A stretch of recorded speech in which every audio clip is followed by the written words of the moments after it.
Hey guys, this is HotNoob here. This is part 3 of a particle tutorial. If you haven't seen the first or second parts, I suggest you go take a look at the first ones and seconds or whatever, right? Don't just skip ahead because you'll just be confused. Anyway, in the previous video, I needed a got some brain block here. We have an initialize function for a reason. So we just put that in there, right? I believe that the on click and on mouse move or whatever, both return the event variable or whatever. So I'm just going to quickly test this here, and for this function to work, I created global variables, so mouse X and mouse Y, and I believe the shortcut syntax will work. I'm not sure. So we'll see. Script, no errors. Anyway, so I'm gonna just test this here to make sure it's all working. Mouse X and mouse Y. And just to let you know, I did not do this ahead of time. I'm doing this all like, just made up. I haven't even done particle effects in this style yet. So there you go. We get a nice alert. Shouldn't have put a comma there. I'm just totally not thinking. Anyway,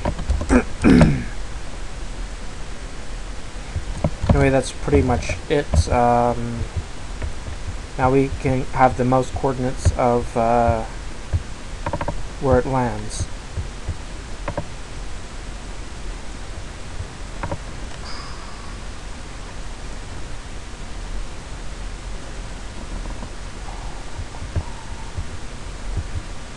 Anyways, so for the add particle, this is only going to be called, we only want to call this when the mouse clicks. So I'm just going to put that here, right? And then I'm going to use the math.random, I believe. I'm just going to Google this quickly, right? Going from language to language requires a lot of Googling because, everything is so similar. And all those different capitalizations. Okay, math.random, capital M, right.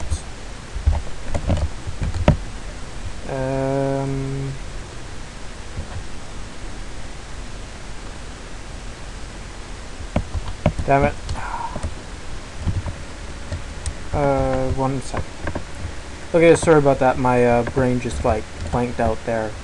It's been a while with all these functions. So anyway, I'm going to create a variable at the top here. This is we're going to be creating variables, and it may not be that efficient to do, but the reason for this is so that it's easier to fiddle around with the numbers and stuff, right?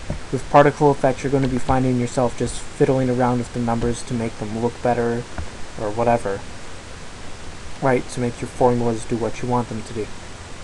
Anyway, I'm going to call this spread, or yeah, just spread, right? This will determine the variance between the particles when they're released. I'm going to set this as 50.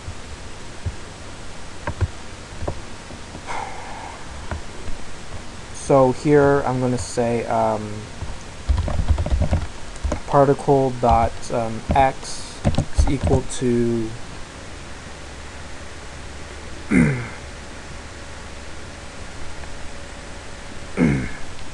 sorry, math.round or floor. I'm just going to use floor,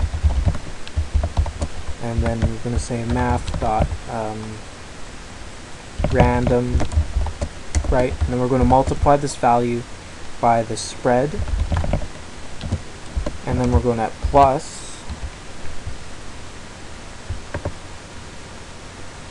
If we do this, then okay, whatever. Anyway, just gonna add the mouse X, right?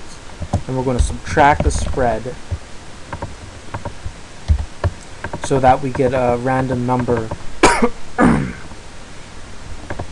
that is adding 50 or sorry, adding 25 in this case, right? You can multiply it by 2, but all you have to do is just change the number here. So I'm just going to multiply that by 2 there, so make it 100. So it'll either be, it'll spread 100 pixels with the average being in the center or whatever. Anyway, you do the same thing. I'm just going to copy this over. Right, this is going to be creating a sort of circle with the spread. So we're going to say mouse Y. Right, if you wanted to make a like an oval or something, you need to use two spread variables like spread X or spread Y. Right. So anyway, when gonna need another one, particles per click or whatever, right? So a variable particles per click, right? This is how many particles we want to be released when it's clicked. So I'm just gonna set that to 10. So yeah.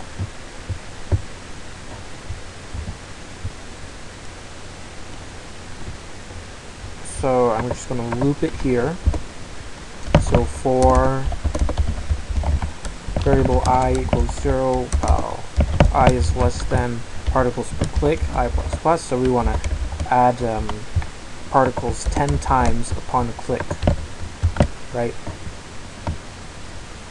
Update particle, yaddy yaddy. And we also want to make it so that the particle dot style, or sorry, dot opacity, we want to set it to 100% or whatever you want your starting opacity to be. Opacity equals 100. And then I'm just going to pause this quickly because I forgot how to set the opacity with style sheet. Anyway, so I'm just on W3 schools now, and I'm just going to copy the opacity code here. It's a lot easier that way. I just don't know why I can never remember it, so I could create a function to do the opacity, but I'm just going to put it in here. So it's, here we are. So style dot opacity equals the particle opacity divided by 100, I think, right? And then style dot filter equals alpha opacity equals, and then we're just going to put in particle dot opacity.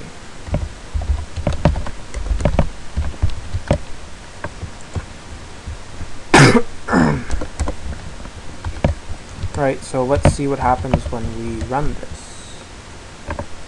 Click, nothing happens, probably a syntax error.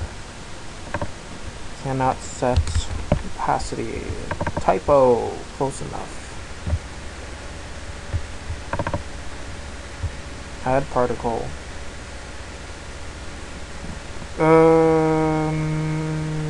Shot.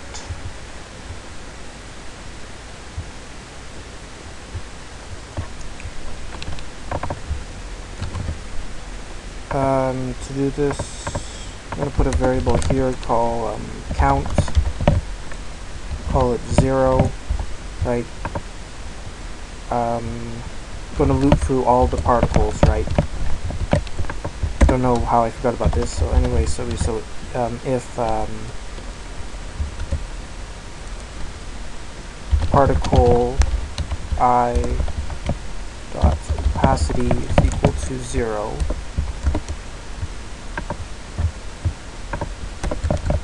or whatever, I'm just going to set it to 0, probably going to have to change that later. Add particle, particle I, then we want to say plus plus, right? And if, sorry, not particle counts, we want to add to the count. And if particles per click equals the count, we want to break In this case, I'm just going to use return.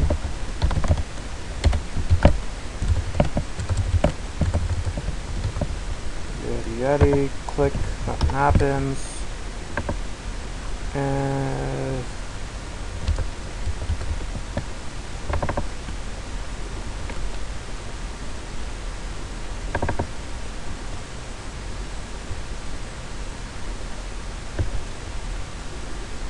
no idea what's going on here. I'm just going to pause it for a second. Okay, sorry about that. The issue was that I used the word particle instead of particles. It's just, you know, one of those damn issues with the variable names. Anyway, refresh, right, as you can see I sort of got it to work, right, click, right, and you can click 5 times or whatever. So as you can see, this would be like the first frame of when you click for the explosion. I'm actually just going to stop this here and put another part onto this or whatever, because I forgot to set the timer, and hopefully I didn't go over 15 minutes. Unfortunately, YouTube limits all my videos to 15 minutes long. So anyway, come check out my blog, and I hope you guys check out the next part of this video. If you have any questions, comments, please make a post on my blog. Anyway, see you guys later.